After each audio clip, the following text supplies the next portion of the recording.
In today's episode of the Deadly Dozen podcast, I'm joined by Matt Rigby, who's been a coach here for a few years at 5S Fitness, our gym in Macclesfield. But he's also he's a seasoned vet, aren't you, really, in the world of OCR and even fitness racing. He was doing it long before we were. So thanks for coming on, Matt. To start, it's all right, mate. Good to be here. Tell us about yourself then. So tell us a little bit about your history, where you've come from, what you do and what you're doing. Basically, I started off as an unfit dad, wanting to lose weight and do better. So at the time, got in touch with a personal trainer and kind of like went from there, really. They then put a team together to do Tough Mudder. And I said I would sign up for it and do it within the team.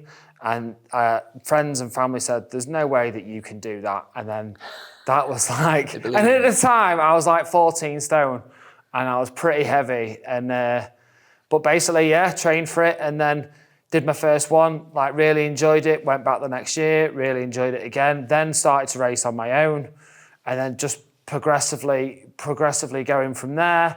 I got made redundant from my job at Monarch Aircraft Engineering. I used my redundancy to then finance my PT qualifications and they qualified like nearly 10 years ago now. And then, through various gyms, going through the experience of what I went through of wanting to get fitter, stronger. That started like when I was like kind of like 26. So just turned 40 last year and I'm probably in the best shape now than I ever have been. And that's down to that. And then obviously also kind of like them wanting to help other people.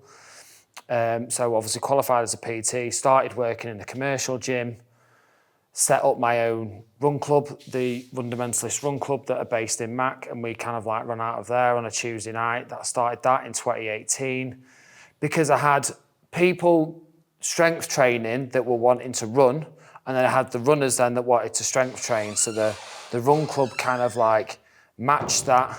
From doing Tough Mudder and stuff, I've never really done any like long distance, just like pure like road running. I've always done like this within fitness racing. We talk about compromise running a lot. I've always trained like that. I like to run a bit, stop, do something. It was always like go out and get on the treadmill and just have like kettlebells at the back. So I'd do like a 2-minute run on the treadmill, kettlebell exercise, 2-minute run on the treadmill, kettlebell exercise, and it kind of like just went from there really. So it's been a long journey to kind of like lose weight and kind of like, and it's been mentioned before about like mental health and stuff like that. And we were talking previously about it and how like exercising is just so good for it, like kind of like it makes you feel good afterwards and stuff like that. And then you literally come to a point where you're upset if you don't get to run or you don't get to exercise, when it kind of like then comes ingrained in like a daily thing. And so, it's just kind of like gone from there, and I kind of like started to enjoy the obstacle course racing a little bit more. That kind of like why it was called like a weekend warrior, going just to do it. Then I started to take it more seriously and I started to do like age group events and stuff like that. I then went to the training, did a couple of events and qualified for the obstacle course racing world championships in October 2019. That went really well, did that, and then obviously kind of like went from there. And then so I had a really good year, really good build-up of that. Started 2020 really strong because me and one of my really good friends and client, Michelle, we ended up coming second at Conquer Fitness, Wild Winter. That was at the end of January. Everything was for the beginning of 2020 was looking really good. And then bosh, C word. And for people's reference, the Conquer Fitness is the company that now does the level 7 fitness race. So that was a fitness race where a local hill round here in Bosley, if you've got the Cloud. So it's a big, long stretch up a pretty big hill. It was. They threw a load of kit down, It's a trig. Bosley Cloud's a trig point, and it did the route went up to the top. So at one stage, I'd done every Conquer Fitness event. So that was I think it started in 2018 or 2019. But me and Michelle, we did that first one. We ended up coming 6th in the mixed pairs, and it was perfect. It's in terms of like the cross between obstacle course racing and then having an equipment out on the gym. So they utilised stuff that's there. So they also had like a big like partner log carry that you could do. They also had like tri-bars that you'd do like basically like a ground to overhead with, or a devil press. And that was staged like a route that went around the Bosley Cloud bit. Yeah. And it turned out to be like quite a big, I think it's about 7 or 8K. It was a pretty decent run. Mm-hmm. But just that stop-start nature of really enjoying it, getting into the pair stuff, it was nice to kind of like run with someone. And Michelle basically came to me as a client to kind of just get fitter and lose weight. And I ended up coaching her from nothing to a sub 4 hour marathon in like 18 to 20 months or something like that. She's done incredibly well. She still trains with me now. She was one of my first ever clients, and we're just really good mates as well, which is good. And we train together. Sometimes we race together. And going in from there. Also with COVID and things happening, we'll go back to that, because where that started from being in the OCR community, that's where kind of High Rocks was just beginning in Europe and kind of like filtering to come over.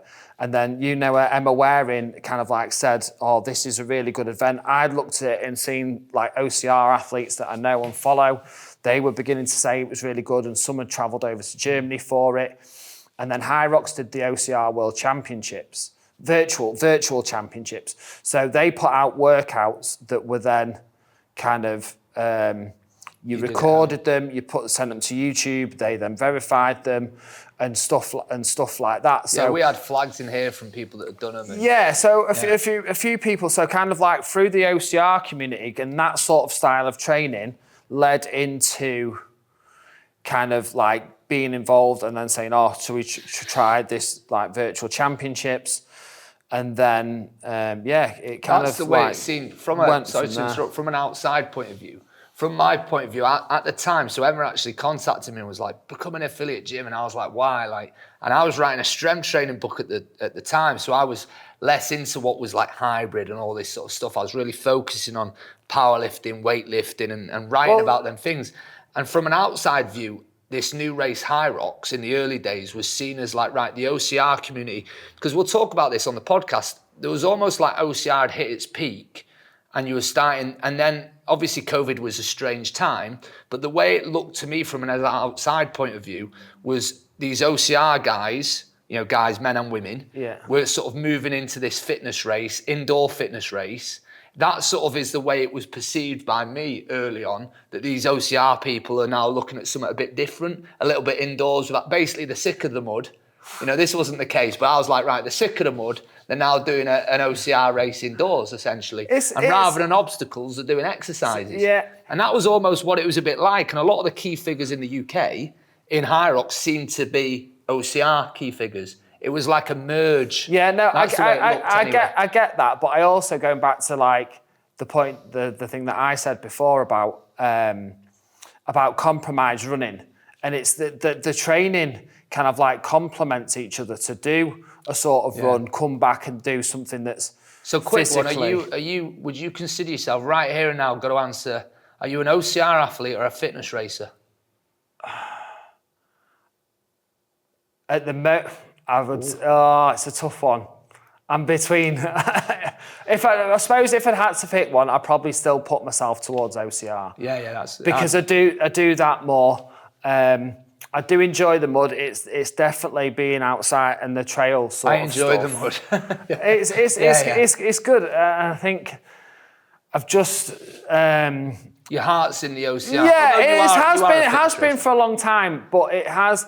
You do things that kind of like stray, and And like fitness racing is very, very similar to obstacle course racing. Yeah. And it is good that like these gyms that are coming inside now, like High Rocks and kind of like Level 7 that come away from the kind of like the mud type thing. To me, the obstacles the labours become like with Deadly Dozen, the labours become the obstacles, and that's what kind of like breaks it up, or the stations or whatever. And I've kind of like really still, because of my background in obstacle course racing and how long I've been involved and a coach through it, and especially kind of like having Spartan and then Spartan creating Deca at the similar time that High Rocks was coming out, like it's unbelievable how much has grown. And I've done a couple of Decas and I did enjoy them,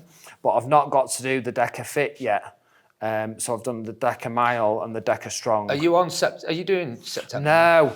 No. I'm not on that one. My next race will be mixed pairs. Because from OCR and obviously Deca, when Matt comes to here, he brought a load of his own kit and he had all the rams, which most of the gym members had never seen rams before. So when Matt come here, we obviously have this huge rig behind me.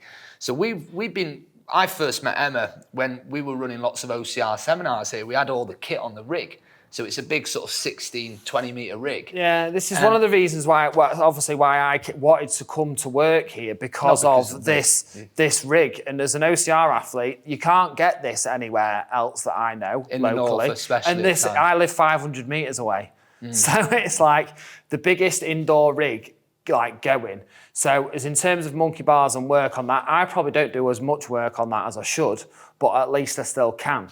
And I remember I mentioned to Jay, I said, when I came here in October 21, and I said, I'm doing this High Rocks at the end of the month. And you were saying you were like writing your fitness book. And it was really funny. You couldn't really give a tinker's toot, as my missus would say, without like swearing about fitness racing. And eventually I think I've ground him down a little bit and then had that in. Yeah. So I had the rams. I had a couple of rams. I won one in a competition, and I'm lucky to have, I bought one during COVID because I trained with it in my back garden, because the ram burpee devil press is used in Deca and in the Spartan stadium events, which is why I bought that. And it's a good piece of kit. It's a really versatile kit. Yeah, and it's pretty decent. You can do a lot of like we say the fundamental movements with it. And one of the things that I did do recently was I got one of my ram bars and a set of kettlebells, and I took it up to the track and I simmed Deadly Dozen with a set of kettlebars and a ram. And that's one of the reasons that is what makes, I think, Deadly Dozen quite good, is how and where the weights are staged with everything. You don't, and obviously there isn't any ergs, and it's dead simplistic, but the simplicity is what makes it good. Yeah. Absolutely. And the fact that you could essentially do it with a pair of like 16 kilo kettlebells to get like your average weight across the board, and even for the deadlifts you could do it with 216s, couldn't you, for the male weight, and just whatever like that. And you can use a ram if that's what you've got. And then your overhead carry, you can still overhead carry a 16 kilo kettlebell. You can still ground to overhead a 16 kilo kettlebell. Ram actually reached out to me and said, do you want to include the rams in the race? And I said, no, because, they're great bits. I mean, they're incredible bits of kit, and you can ram roll with it. You can even do rolling with them and all sorts of stuff. But I was like, we are the race that is obviously body weight, but dumbbells, kettlebells, and weight plates. And if I swapped out the weight plates for the ram, it sort of completely defeats the purpose of what we're trying to achieve. That every home gym that has dumbbells and kettlebells and plates can do it. I totally understand that, and the ram is very versatile, and you can do a lot of things with it. But it's in terms of then the race, like those key, like simple bits of equipment that most gyms would have. Not every gym has a ram, and it's the same kind of like thing with like the ergs and stuff like that. If you haven't got an erg or a home gym to train for any fitness race that has them, is potentially kind of like could be quite difficult, as in terms of like if you can't get access to a rower and accessibility. And that's what kind of makes Deadly Dozen so good, or is in terms of like, because you can run anywhere. which is obviously great, or even on a treadmill if you wanted to. But then just like you can only literally have a couple of small bits of equipment and still kind of get a feel and trained for the race by which is exactly doing what it we like, wanted. which, and it's great. So and so then going back from to when, you in High Rocks, so you were saying that going back to your OCR journey, then obviously COVID happened and you were doing the virtual races. But let's go say post-COVID and everything starts opening back up. What was your journey from there then? Because obviously you were doing High Rocks fairly early, weren't you? And so I did the first one that I did was October 21. It's Birmingham. It was 800 athletes. Wow. And this is weird. So I did that first one and I came back to you and I was buzzing and it was great. I really enjoyed it. From here on the train from Mac down to the NEC, it was dead easy. I think it started at 8 and they were packing up by 3. And I was thinking, like, looking at the ones, and it was like, it would be good if you could, like, kind of, like, do this over a more, like, if you race solo to start and then do a doubles the next day. Do you know what I mean? Where you can take half of it and you're not as fatigued and stuff like that. And now they're obviously going over bank holiday weekends. 4 days. 4 days, 10 to 15,000 athletes. How that's grown in the last 4 years is exponentially, like, massive.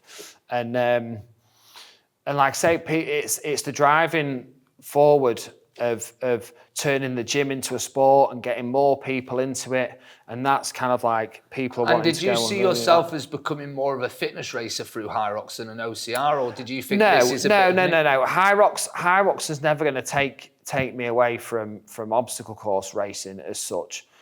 But it did a lot of people, didn't it? It did for a lot of people. Like I say, I've still gone back to that. My main focus this year has been endurance OCR. So you can take from that like what you will. Like I've done 4 High Rockses now. I've done 3 solo, 1 doubles. And I don't know. I don't know if I'll do another one. One, because it's so hard to get a ticket in the UK now. I wasn't interested in doing like into a ballot. If I want to do a race, I want to be able to plan and structure it. I don't want to see if I can get in on a set, like another ticket or whatever. That's my big thing. Will you do more DECA? No. There's a story behind DECA that kind of annoyed me a little bit in the terms of that I got the fit that was going to be at CrossFit Clitheroe, which was the first one in the UK.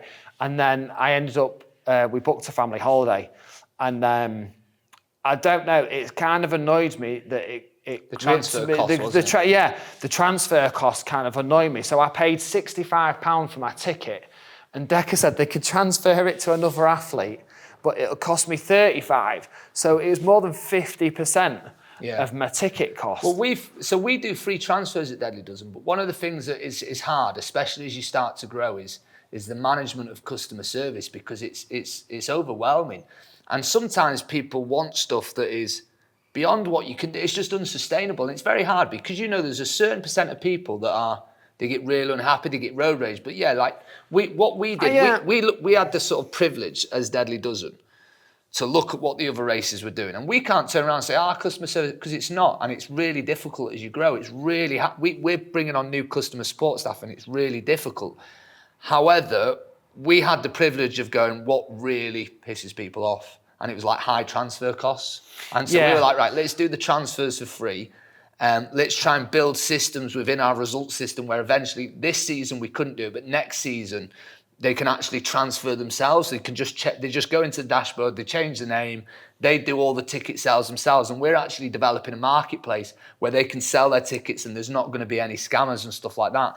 But that's a really interesting point, that if you piss someone off in the wrong way, and it can be little, it can really damage. Yeah, and that's like DECA is like DECA is great. I like the stations in DECA. I like the fact that they did a mile, and then like the fit is the signature one.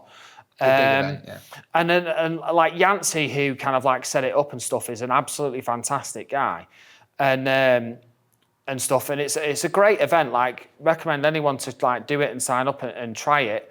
But that kind of like griped me a little bit. And I had one stage of like, well, I just won't turn up, and then they just won't have anyone there. And it's like, well, and then so to pay, still get paid, pay, yeah. They're a high transfer cost that much plus 50% of your ticket. Yes, I can understand it might be like, I don't know, like a tenner or some sort of admin fee I'd take. But to ask for more than 50%, you've got to look after your people, and doesn't necessarily mean that I might not go back to one, but I'm definitely not doing September. So moving on to obviously you've done your High Rocks, you've done your Deca. Moving on to what you've been doing right now, then tell us about what you've just done. So I've just last weekend finished the Tough Mudder Holy Grail. That is 3 of Tough Mudder's signature endurance events. And just before you go into this, Tough Mudder or Spartan, which you prefer? I know Spartan owns both, but are you not a Spartan man? No, I don't know. I've done more Tough Mudders. I've done 44 Tough Mudders now, and I've done 44. That's not many. That is not many. Compared to some, if you're crazy. Compared to some, like now I had a really good mate. That's like saying I'm not crazy in an asylum, John Mead, he's just done his 100th this year. A few other people. Paul, one of my clients, he got his 100th. Wow. He comes and trains here with me. And you get headbands, don't you, for all this? Yeah, so he's got about 500 headbands, this man. Yeah, I rock a headband. Before they were cool. Because they obviously are now. But because Spartan's huge in America. Very cool brand. They are different. And now Tough Mudder obviously went through a tough time just before COVID that Spartan ended up buying them out. Mm-hmm. And the main thing that they have in common is they're an OCR, but it's kind of like a little bit like rivalry. No, there's not a rivalry there at all. As such, I don't think. I think they're slightly based. Their audiences are different.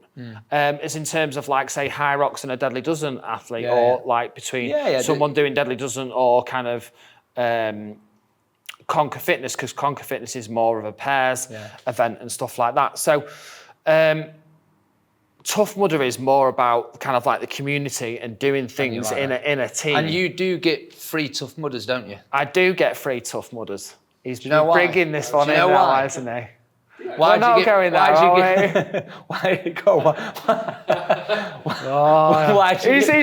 He's planned this all along. Oh, get it out right. So I've got a Tough Mudder pledge. Oh, nice. So he only had to get it that big, but he got a full back piece. So basically, you get free Tough Mudders because you were tattooed with the pledge. Yeah. Now they had a thing in that. They don't do it anymore because people started they're not in profit anymore because of Matt. He's done 44 races. But I paid for my first 25 though. Wow! But you're getting free for life now. Free for life. That's a pretty good deal if you're really into it. You know, especially when the Holy Grail. I think the ticket was starting at like 750 quid or something. What? And you got that for free? Yeah. Oh, wow, it's a good deal. Yeah. And especially like now, people are doing sort of like, and then the one that's just gone at the weekend, people race Saturday, Sunday, if you're doing like two or three. You really have got your money's worth then, haven't you, there? Oh, yeah, definitely. I got that at the back end of like 2021, I think. So we do a free race, by the way, from 26, and mine's booked. Mine's I've got my deadly. I've booked in at the end of September for a Maury skull. Yeah, a few people have got it worldwide. So yeah, I've got that done. So from 26 to 44 has been on my lifetime pass, but that's been over the last 44 years. And he's getting his money's worth. It's like the Warren Buffett and McDonald's, isn't it? He's got that, and there was a guy that bought a first class, 150 grand off Air America, didn't he? Then they revoked it after he'd basically cost them about 15 million in. But no, so you've done the Holy. So explain to us what the Holy Grail is. So the Tough Mudder Holy Grail is there 3 endurance events, and it's a 8-hour event through the day, a 12-hour event typically through the night, but this year, so people could get a Holy Grail, they did a 12-hour through the day and a 24-hour event. And I did it last year as well. So last year, I flew out to Florida for World's Toughest. It's always been in America.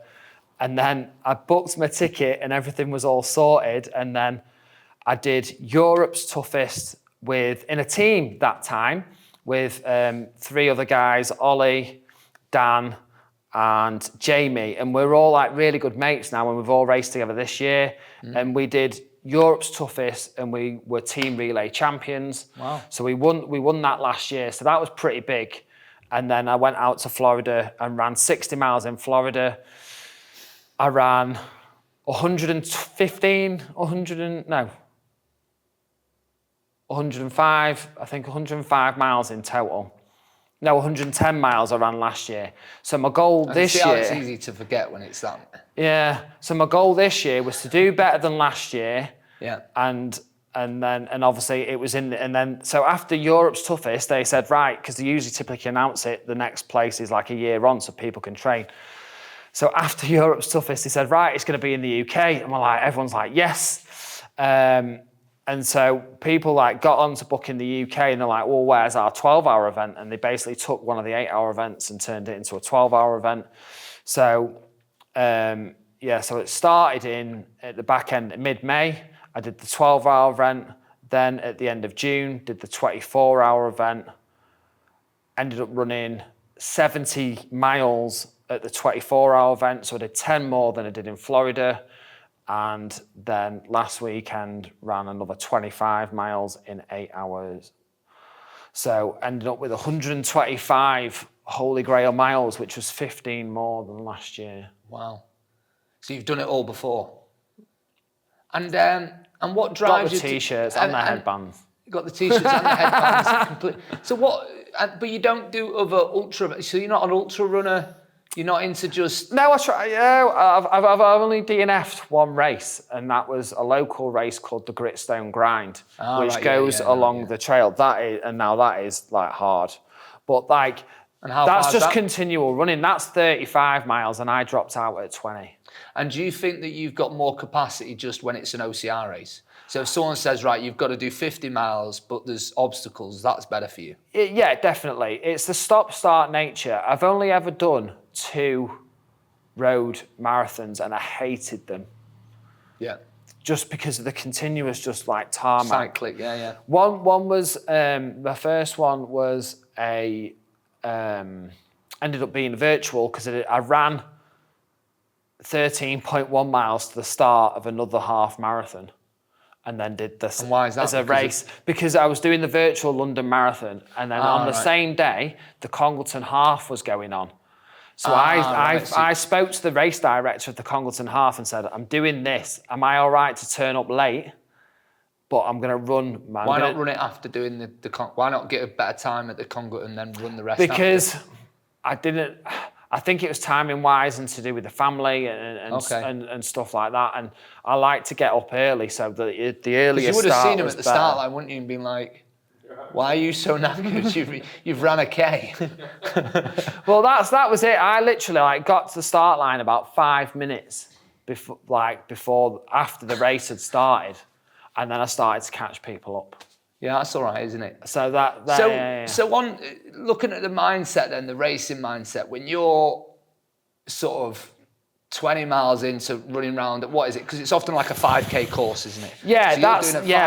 What's your mindset? Mindset is massive. So with the Tough Mudder Infinity events, it was you could either do a 5K loop or a 15K loop. So obviously a big difference in those and fueling for that as well. And how does that work? How can there be a 15K loop with the obstacle? Is it that was with Infinity, and it's just a different course. For World's Toughest, it's 5 mile loops, and that's always set, and it's always been 5 mile loops. But because of the Infinity 8-hour Infinity race, they have people running through the day as well. That are continual waves going out.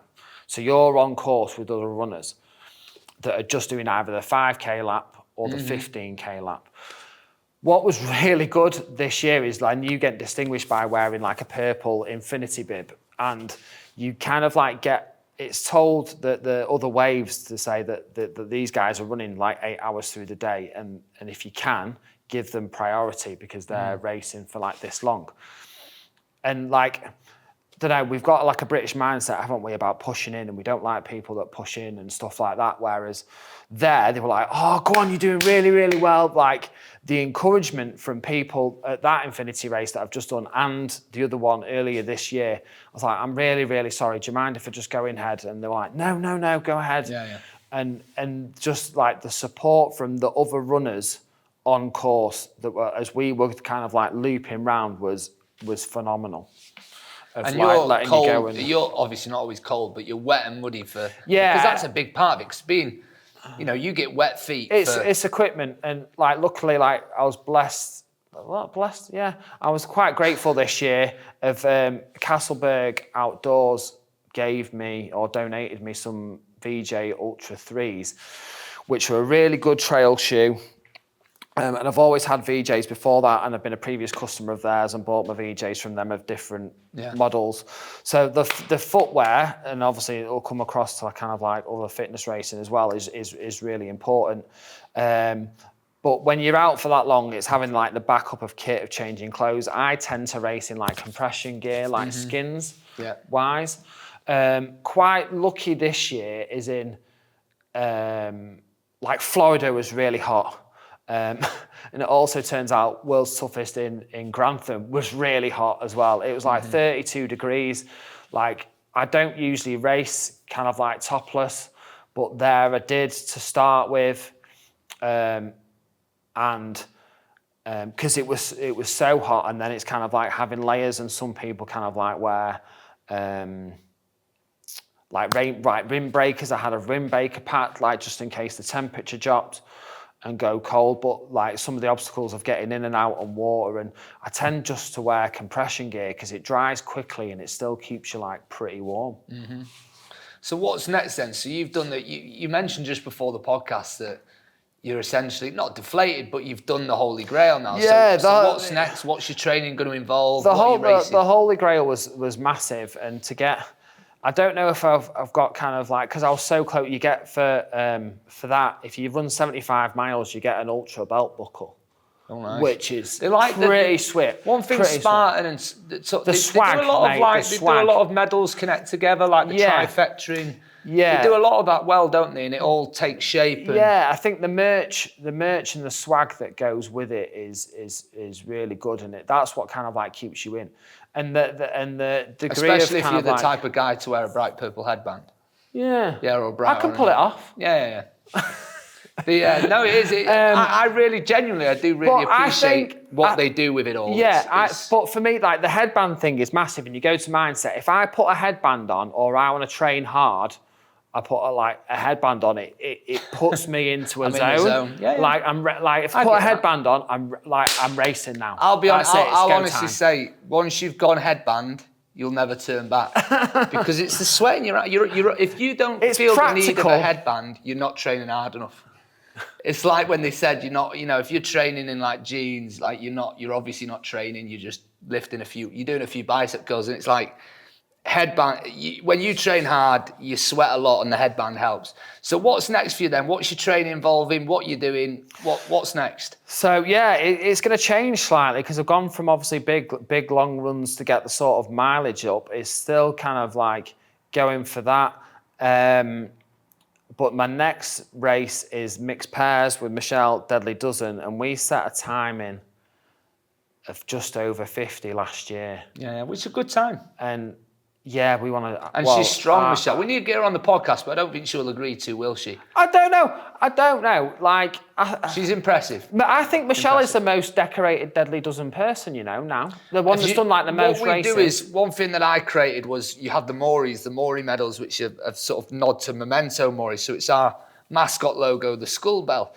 And you collect them medals. So our medals doesn't change. It's skull collecting, like a headhunter. You can actually trade them Mauries in for patches. I've done it, but she's keeping hers. So the idea was you can have, I think she has got more Mauries than anyone else, and you basically have a collection of skulls. I think she's up to 8 or 9. She's a little bit like me, is in terms of people either do drugs or they drink. 2 options. But for addiction though, racing, like it's addictive. Oh, and that chasing that like finish line high, that's that adrenaline that goes through. That's what most people like are addicted to with it, like in this community. And there's no doubt there's massive. A lot of fitness racers that are at a level where they're channeling. Fitness is like it's like a drug. Yeah. There's no doubt and kind of like, and it encompasses, and it then begins to encompass your like your life, and stuff like that. So yeah, Michelle's done a few deadly dozens, and she's great. She could probably deadlift as much as me, if not more. She's strong, yeah. And we did the Manchester Marathon together, and she beat me at that, and that was so hot as well. But she put in the miles, so our aerobic base from doing the Manchester Marathon training at the beginning of the year is there. Now we've just got to hone in and get those 400s. Get the sims done together. Get those 400s quicker. And we did a sim through the other weekend. She ran and I stayed in the gym and did an erg through, which was pretty good. We've got that, which is September. And then we talked about doing a ruck, didn't we? Yeah, in Bristol. Deadly ruck. Yeah, there's not that many people who've done it, but it's a big one. 10 kilo vest for men, 6 kilo for women. For me, I don't want another Run 25 patch. I want a different patch, and that's what you've done is collecting the patches. And you need to do the mile, the track challenge. No, mile. No. You've got to really hate yourself to do the mile, though, isn't it? It's punishing. He's got to do it. He's a patch collector, Matt. There we go. I've got from the early days, he bought into the whole patch system. So what we'll do to finish the podcast is we'll do 3, 2, 1, go. And it's 3 words or phrases that define your ethos, 2 habits you swear by, and 1 final piece of advice for the listener. So to start, 3 words or phrases that define your ethos. So planning, structure, and support. Like support by, I mean, like family support, and to be able to get to your support network. Yeah, my support network. I can see that with massive. And that applied to that to me through my clients, trying to be as supportive as possible through my clients and the fundamentalist racers and run club people and fitness racers. Habits to swear by. Again, plan. I tend to get up and train early and get it done. And the second one would be have a goal. Stick to your goals and plan towards your goals. Final piece of advice for any listener. Push yourself to your limit. Find where it is. Like you said before, get uncomfortable at being uncomfortable. Just try whatever race, even if it's park run. If you've not done a park run before, try it. Try it and do it. Whatever. Start from there. Work your way up. And just keep and that's where it happened for me. Really. I think it's like a good way that people often describe it is that circle, and you're in the middle, and that's your comfort zone. And every time you venture out your comfort zone, that circle gets a bit bigger. And then eventually you've got this big comfort zone. And that's not just in physical fitness as in a physical effect, but it's also social. It's also what you're comfortable with in other areas of life. And it's just stepping out of that circle to expand the circle, and it becomes bigger. Well, that relates to most things. I was average at most sports. Football, I played basketball because I was tall. I played cricket a little bit. I was just average. And then I never really started to run because I was a big lad and I hated it. And then something kind of switched, and it got into kind of the training and obviously the drug from obviously exercising and feel better and the benefits of losing weight and stuff like that. And then I hated running, and then now I've got my own run club with about 60 odd pitches in, and run 40 odd K each week. And it's gone from strength to strength. So gone from a non-runner to running 70 miles in 24 hours is it's pretty over obstacles and everything. It's not just running, is it? It's not like good. just an ultra. No, it's one thing I've seen is you know, I was very into strength training. You're someone that is doing so much, and all the members at the gym see it, that, you know, you're the guy that's doing the run club. You're going out running with all your clients. It's almost like a perfect job for a runner. But when you actually think about it, you're out running with so many of your clients. You're doing so many miles each week. You've been passionate about, you know, fitness racing and OCR since I've known you, really. And you're an absolute credit. It's almost like a sort of a running joke with the other coaches. It's not a joke, but it's a hard way to put it, that your clients are so passionate about you, aren't they? It's almost like this. It's because you put so much. I've said this a few times. I would say that I'm not the best person for people right now because I'm so focused on what the Deadly doesn't. You're incredibly focused on your clients, and you have that run club, and it is a real club, isn't it? Yeah, it started with the personal training thing, and I think because of my background of going through it, I think I have a lot of empathy. Yeah, and I know which I have none. no. Like empathy, because I've been there, I've done it, and I know how hard it is. Like, I've done workouts where at the beginning I was throwing up, it was terrible, and you kind of like get past that stage, and it's from that experience of knowing what it was like for them to me to then, what's the word I'm looking for? So then to me to kind of like transfer it to clients.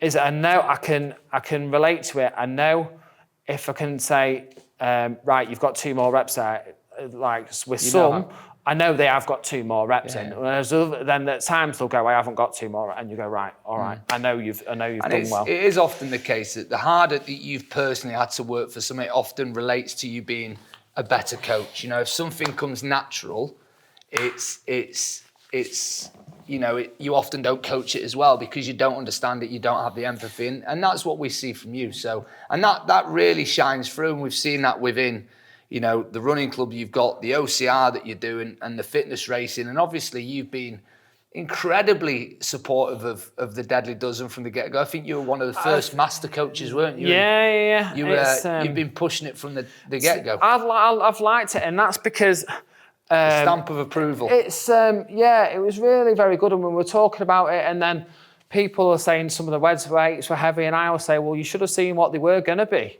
When we first thought of it, when the goblet squat was going to be 20 kilos, and people are still, you can't. Snatch was 17.5. And the snatch was 17.5. So those that are moaning at about 15, and thank yourself lucky. Yeah, we brought it down. He's literally seen it. You've literally seen it from the early conversations. Yeah, the early days, and we were chatting about it, and you were spitballing stuff, weren't we? And always up for a challenge of like looking for stuff. And like I say, it's getting, if you can get people to kind of like into something, like I'm really looking like I've got like a solid, really good, like nice little community with the run club and the fitness racers and clients, because some go across both. And I've got a lot of them that were judging at the weekend at Mac or did it. And like, hopefully, like Deadly Dozen, obviously it's going to get big with 6 events Mac next year. 24. And 24, six at Mac next year locally for people to go to from going up like that. And 24, obviously, UK wide. And yeah, I kind of like with the concept of it, of that compromised running, and then we were talking about it. I started to write workouts for to do, which we posted originally with the. If people scroll way back through the archive of the Deadly Dozen Insta, there's loads of stuff there of even Jay putting out workouts for the Daily Dozen. I've wrote a few that got posted, and stuff like that. And then obviously having the master coach thing behind it is then obviously really, really good. And is in terms of, because the exam that you've got to do is actually, if you don't know your stuff, it could be quite tricky. Different. We get loads of people, most people fail it first time. So it just kind of like went from there. And if it gets people going and it gets people active and stuff like that, I'm all up for it. Can't beat it. Well, I really appreciate you coming on, No Matt. worries, man. Great to be on here. Get you on again soon.